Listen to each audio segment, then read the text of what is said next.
Ryan, how have you found a market for what I'll call luxury sneakers?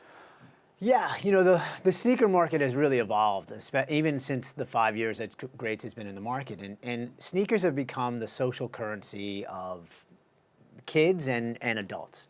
And luxury has a lot to do with that. So, the luxury sneaker market, which is powered by the incumbents luxury brands that you would know, Balenciaga, Gucci, Lanvin, these kind of legacy brands, they make luxury sneakers, and they are $600, $700, $800. Some of them north of $1,000. And luxury generally means a premium quality sneaker that's happens to be made in Italy, because Italy is the best at making these sneakers. Great's volume of business is done off a sneaker we call the Royal, which is $179, also made in Italy. And the price of $179 in the category of luxury sneakers is the most accessibly priced sneaker in that category in the world. Isn't that interesting? So then there are two completely separate sneaker markets. There's the athletic sneakers, there are Jordans and all of those, but then there's the luxury sneakers. And I've started to notice, now that you mention it, people with really nice sneakers. Yeah. And that's, some of those probably yours. Well, hopefully, yeah. We've sold quite a few, so hopefully you see ours once in a while. The sneaker, there's a couple of things that have been happening. You have the casualization of the workplace. People are no longer wearing suits and ties as frequently as they used to. They no longer wear leather-soled shoes. They wear a clean luxury sneaker. I don't think it's appropriate to wear a training shoe to work, but I certainly think it's okay to wear what Greats would make in a clean sneaker. But the sneaker market has evolved, and it continues to grow and will. I noticed on your website, it struck me as though you have an interesting approach to selling a luxury or a premium product. And there's a line on there that caught my eye. I don't think I've ever seen this. It's something like, it's okay to buy luxury products as long as you don't overpay. Yeah, it's okay to buy luxury, just don't overpay. That's a line that I created 5.5 years ago and then trademarked it. Because, we don't think you should be embarrassed to buy a high quality item. We just think you should consider the price of it and not overpay for it. A lot of luxury items are really expensive, and people buy them for what it says about them. And but I think at the end of the day, and we have billionaires that are customers of Greats, and these guys can afford anything they want in the world, but they like a good value. And I think value proposition translates at every economic, on the economic spectrum, and we try to offer the best value in luxury. What word works better for you in marketing, premium or luxury? I can't parse it specifically to that. We use those words. We call ourselves a premium quality essentials product and a modern luxury brand. So we use the words interchangeably, but I couldn't say which one particularly works better.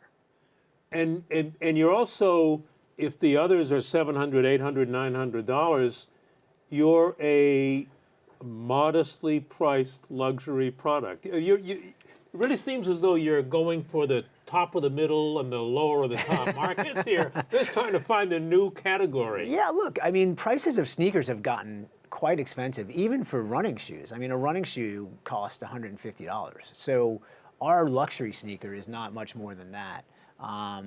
It's the days of the kind of $25 sneaker that you used for everything has long gone.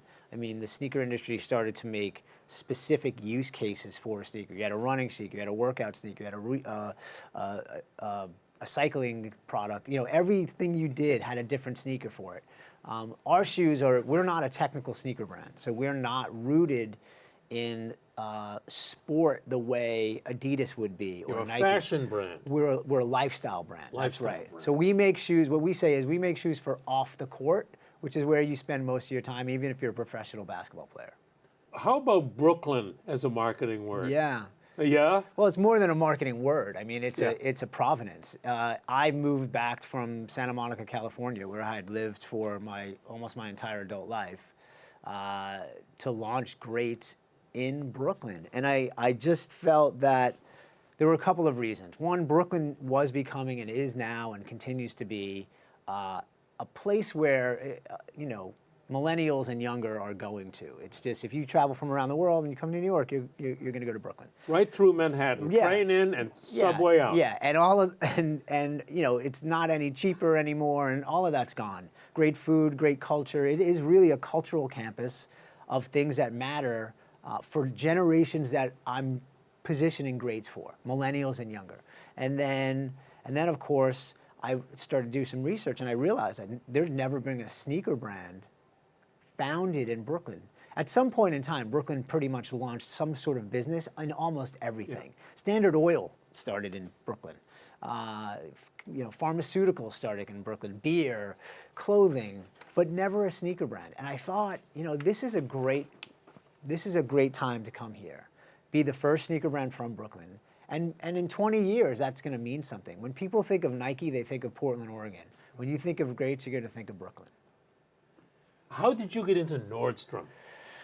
Well, Nordstrom, we're a digitally native brand. We are focused on the direct component of our business. That did not mean, nor never did it ever mean, that we were only going to be digital. Digital will be the biggest part of our business, and is. But we felt, there are some key partners that we could probably work with. And Nordstrom is really the best in the category as far as we're concerned. So they had approached us about working with them very, very early on in our business, and we just weren't ready. We're not going to be able to, we could barely manage ourselves. We weren't going to be able to manage that. Important point, to not blow that big client. Yeah. Say, talk to me in a year. Yeah, and we said, look, we are flattered, but we're not ready. Learn how to say no is something I give as a piece of advice. Like, sometimes opportunity comes your way, and the timing may be misaligned, so you just have to not do it if it's too distracting. Ultimately, we got there, and now, they're our biggest and really only wholesale partner. They know and we know that it's a work in progress because we're not built to serve their type of buying cycles and the systems that they have up. So we've been evolving with them. They're happy with that, right? Well, they'll take it on your terms to get new product, right? We collaborate together, Yeah. and we're working on the partnership, and it's been very productive, I think, on both sides. And Nordstrom is progressive in that way, and I think that's what makes them the best in their class. What did you do before this? Well, specifically to this industry, I was a marketing executive at both Puma and K-Swiss. And around that time, the kind of direct-to-consumer model was becoming a thing. Warby Parker had already launched. Everlane was about to launch. And I thought, this model really makes sense. I just don't see any other way of building a brand in any vertical other than being digital native. But nobody's done this for sneakers, and that's when I said we should do that. So you said, I got to get out of here. I got to go do it. It was time to do it, and it made a lot of sense. Zappos was already in the market for a long time, and they were selling $1 billion of sneakers or shoes a year. So people had a familiarity and a comfort with buying footwear online. So you went into a still new niche, a still new category in a niche that nobody was doing yet, of a larger new category. We went into a market, a very large market, right, that nobody was doing the way we did it. Right. Yes. So Meaning we the way we. We created the first digitally native sneaker brand. Right. Now there are others, and there will be more, because I think being digital native is not a trend or a competitive advantage at this point anymore. I think it's a necessity. I just don't believe you can start a business in footwear or apparel as a wholesale first business. You can go into wholesale second after, but you have to be digital minded. So now you are watching these imitators of you, right? Yeah, there's others that are doing it. How does that make, what do you think? It's inevitable. Right. We don't have the ownership on the digital native model.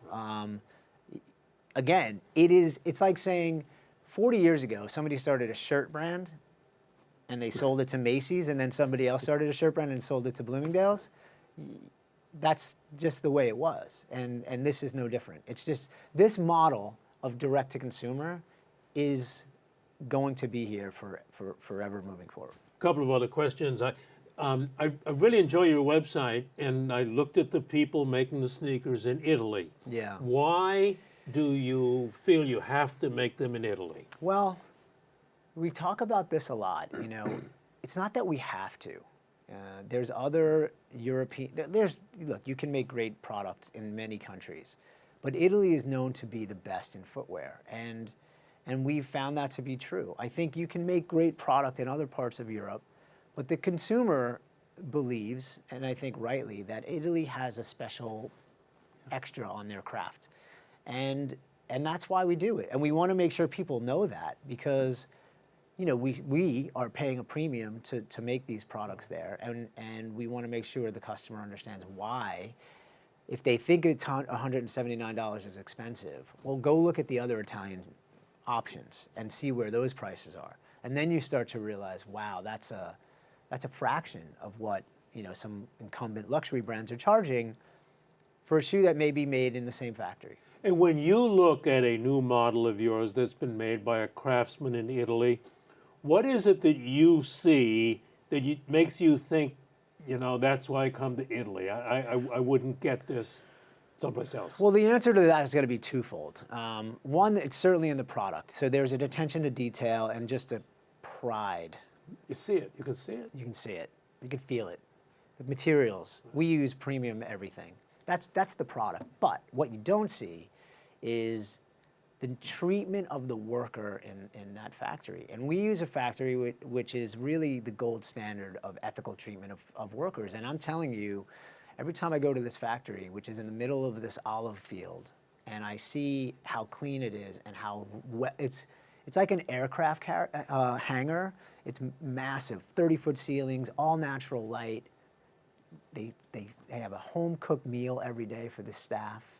They're all dressed in kind of lab coats. I mean, it is an immaculate factory. And when they make other luxury products there too, and those ones sell for $1,000. So you can imagine how expensive these materials are. So these workers are happy, they're well treated, and that's important to me. And that's really something that greats stand for. We have a saying called "Be one of the greats," and it really means to, like, how can you constantly be better? How can you inspire people to do something better for themselves, and treat them well? And that's another reason why we use these factories. What a great story. It's great to know you, Ryan. It's a pleasure to meet you. Thank you very much. Thank you. Thanks.